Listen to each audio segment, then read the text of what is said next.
gone live. So, hello world. This is the first time I've ever gone live on my YouTube, so I'm actually quite excited as I kick the camera in excitement. But yeah, so I'm here.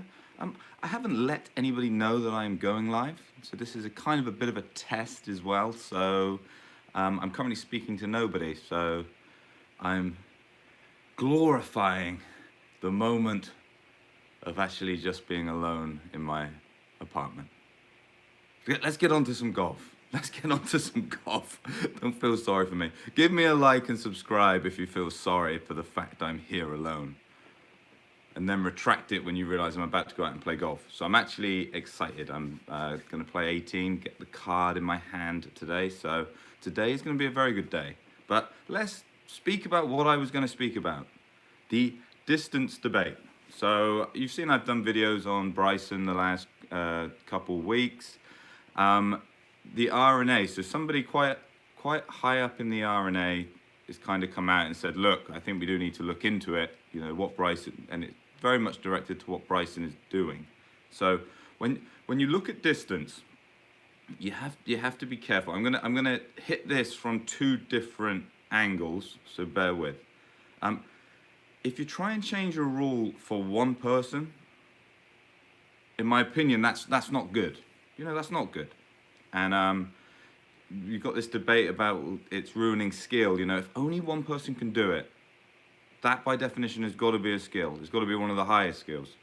So if it's only one person, and if you think with Bryson, so Bryson is a little strange, and this is a comment I thought about before I went live. Is Bryson DeChambeau the Rodman of golf?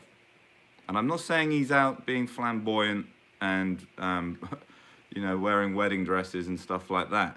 I mean it in the sense he approaches everything so counter to what the other guys are doing and still being extremely successful.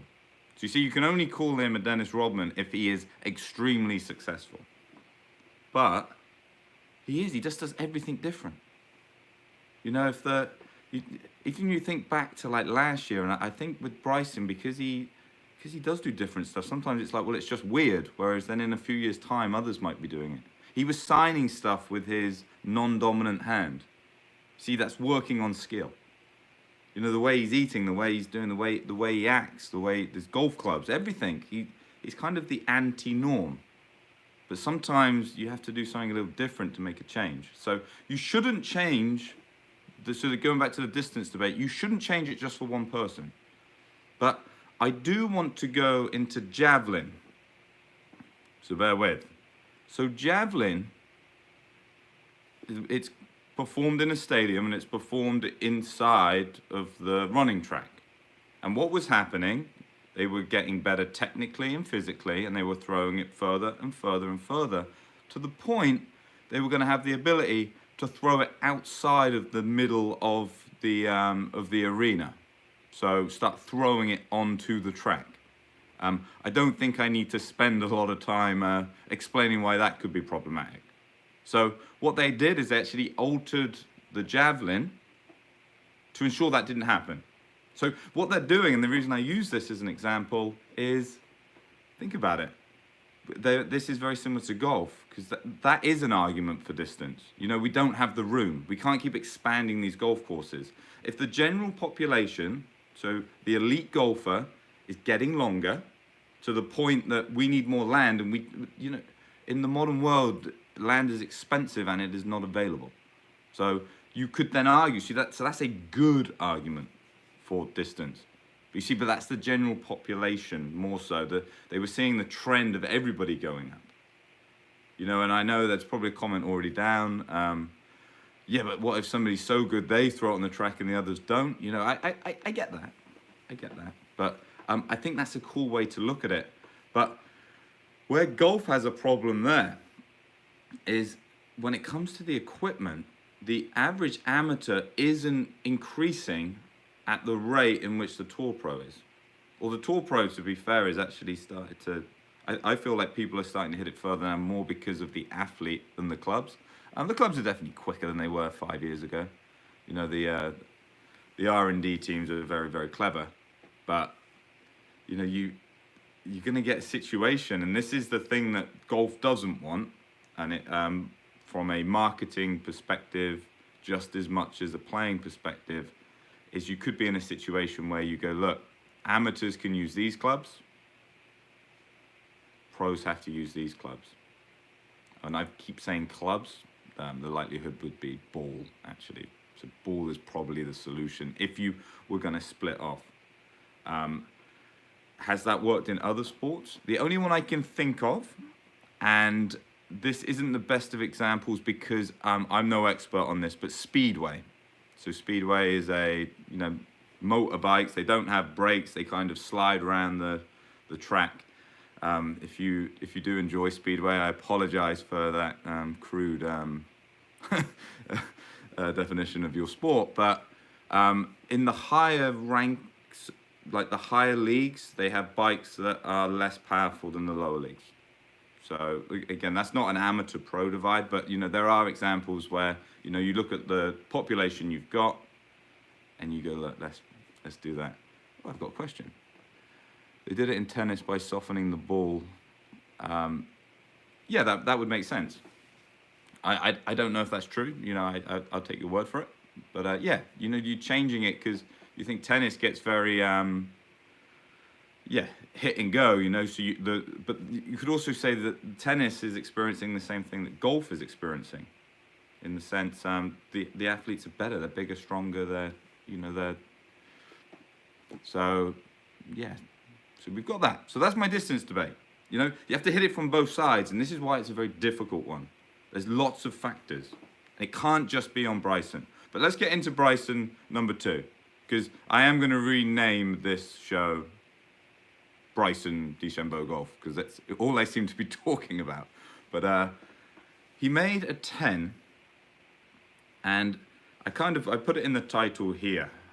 And I put it on Twitter yesterday, Steve Buzza Golf. It was a Happy Gilmore moment, and I had a lot of people saying, well, actually, it's more like a tin cup moment. Here's the reason, and I would love to hear your input into this.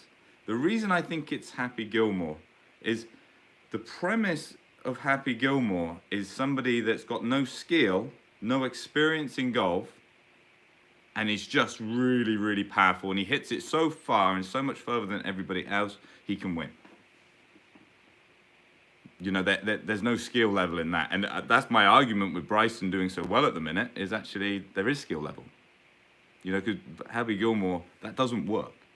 But what Bryson was doing is he's hit it in the trouble. He's trying to hit a wood out of the rough. He's literally just trying to use power. There's no thinking. And I think when he's at home now and reflecting on it, he should have gone to the media. He didn't speak to the media afterwards. You got to take that one on the chin. Bryson is so up and down. I would hate to be his agent, because you're like, look, I'm going to get all these endorsement deals, and then he does something, and then it goes up. But there was no thinking. Tin Cup is a guy that self-destructs. He's pure skill. He's got a friend who's really good, but he was as good. But the friend was disciplined, and then you got your lead character Kevin Costner wasn't. He was the everyday man. Making everyday man problems. He was just struggling with life.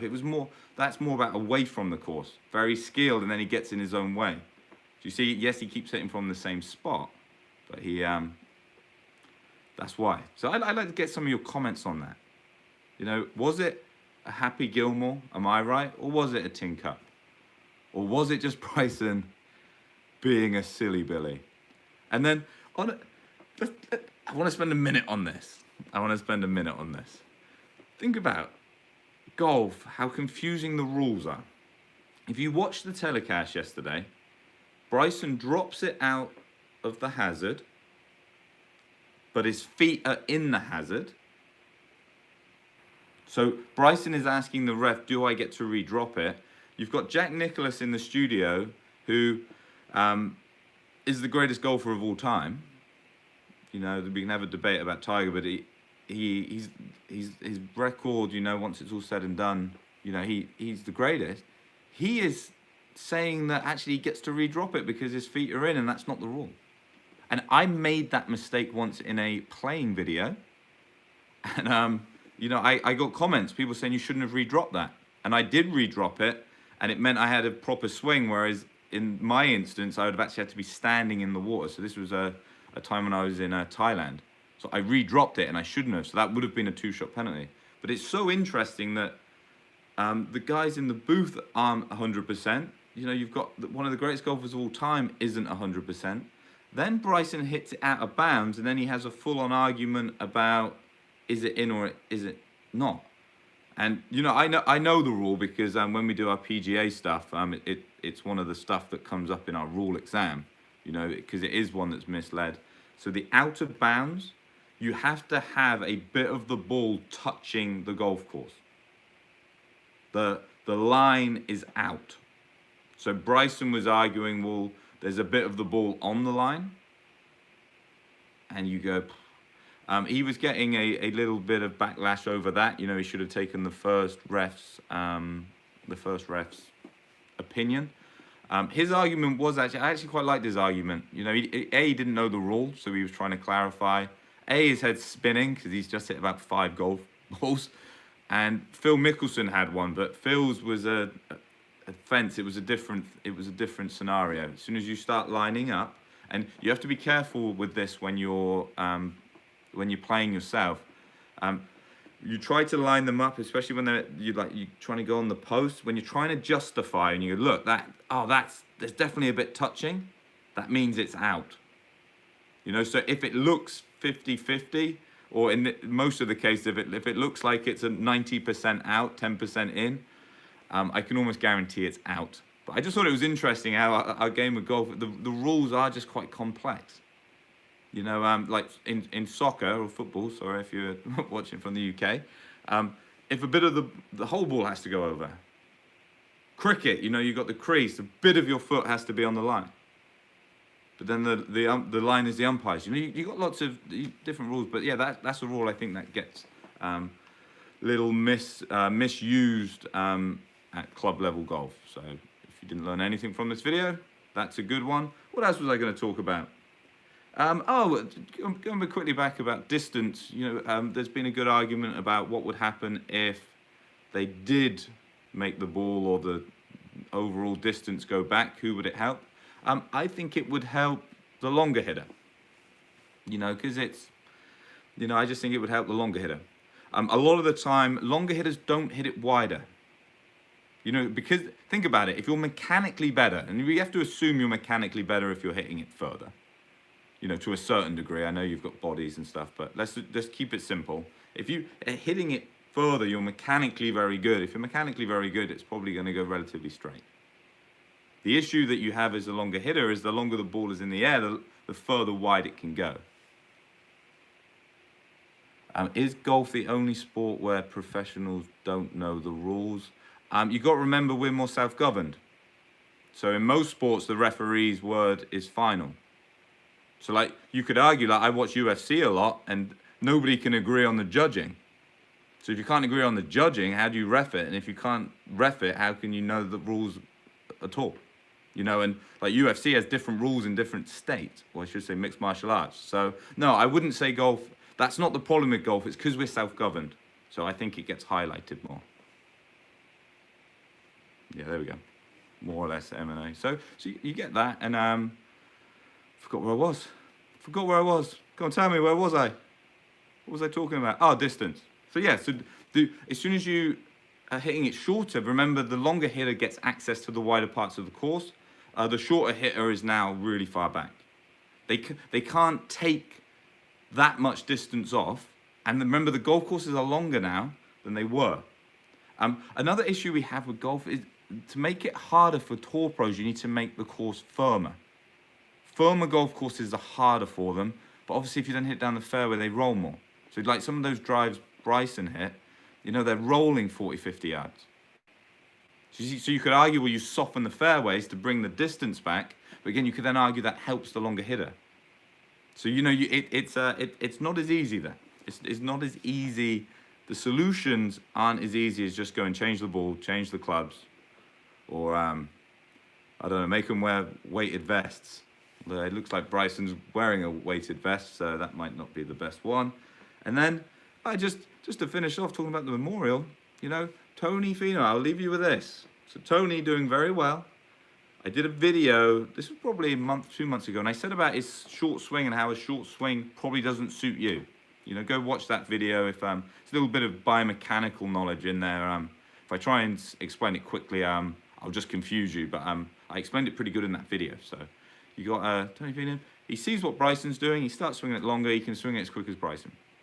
You know, I think he was working on the theory that, you know, trying to stay under control. With guys like that, guys like Bryson, and like what Bryson showed this week is he can do stuff that others can't do, so he tried. And like I know I've mentioned his 10, and I'm not trying to have a dig at him too much. I think long term he'll learn a lot from this.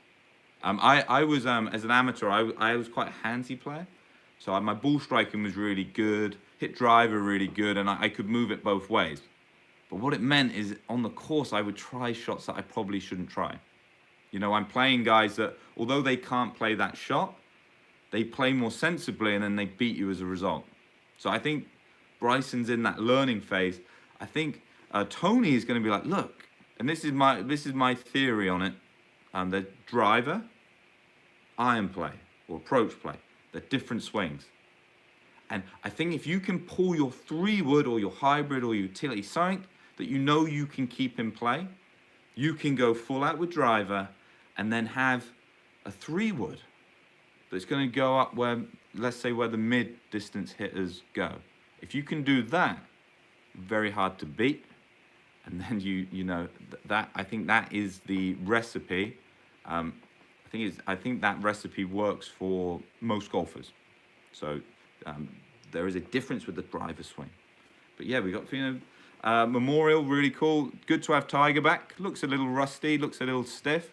But again, Tiger, this is what I'm going to finish today. Tiger, very rarely missed cuts, especially in his prime.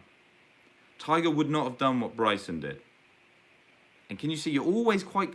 I went to the Players' Championships a couple of years ago, and just like walking around and just watching like the players that aren't on TV, you don't get a sense on TV of how close you always are to the cut. You know, a couple birdies and you're up on the leaderboard, a couple bogeys and you miss the cut. So Tiger making all of those cuts in the manner in which he did is actually one of his most impressive stats. I think what Bryson, and he's probably sitting at home, I'd imagine he's watching this video. Hi, Bryson. But that's the thing he's going to learn. Well, actually, if I'd hit it out and hit it on the green, I would have made the cut. I'd still be there. If you take, there's always 2 or 3 times a year the guy makes the cut on the number and wins the tournament. You know, Rory has done it many times. So I think that is a big take home. You don't take the shot on all the time. Bryson's going to learn it. You need to learn it at home. You know, what can I do? What can I do consistently? Where are my strengths? I think Bryson's going to realize actually his wedge play isn't his strength. So there's a lot of holes. What's the point of, if you can't get it into like finessing, you know, like pitching around the green, don't put it in that middle zone. It's why I think he's actually going to be very dangerous in the majors. I think you're going to see a couple more instances of what he's done today. And then he will get into a major where he knows he can't do it. He'll start playing sensibly. He will exploit the holes he can. He'll be conservative off of the others, and he could be very dangerous. So there we go. I've spoken about everything I planned on speaking about. I know I had a few questions. In baseball, college and high school kids use aluminum bats. Yeah, pros use wooden. Yeah, I like that. You know, you can make it work. You certainly can make it work. You have that marketing problem. I think that's one. The manufacturers have a lot of pull in golf, you know, so we got that. It can definitely be done. I'm just saying I'm not sure what the best answer is. You know, it's like, it's all well and good going, well, this is the solution, but I think there are many different elements to the solution. You know, it's easy to say, oh, let's go back to a wooden club and blah, blah, blah, but, you know, that you can use that in tennis, you can use that in road bikes. Oh, I remember British Cycling were changing the lug nuts that they were using because they were slightly lighter to get an advantage. You see, so you've got innovation. You just don't want innovation to mean you run out of space, basically. Think of it as running out of space rather than ruining the game. Because I think that, you know, you've got different arguments there. Because then that's very subjective. You know, like changing the putting, that's why I didn't like that change, because it's a very subjective one. Spirit of the game, it's like, what does that mean? We have to go with the times, we have to grow this brand of golf, we have to get more people in. You know, going back to wooden clubs isn't going to be there. I'm starting to rant, I've got a tea time to make, so I'm going to get off. I hope I work out how I can get this onto the channel. I will do more of these. I enjoy talking golf, funnily enough. So I'll do this a bit more structured in the future. But as always, thanks for watching. Enjoy your weekend if you can get out on the golf course. Try your best. Try and shoot your best score. You always got a chance to have a good time. So have a good time. Comments down below. Like and subscribe. Wish me luck. Hope to catch you soon.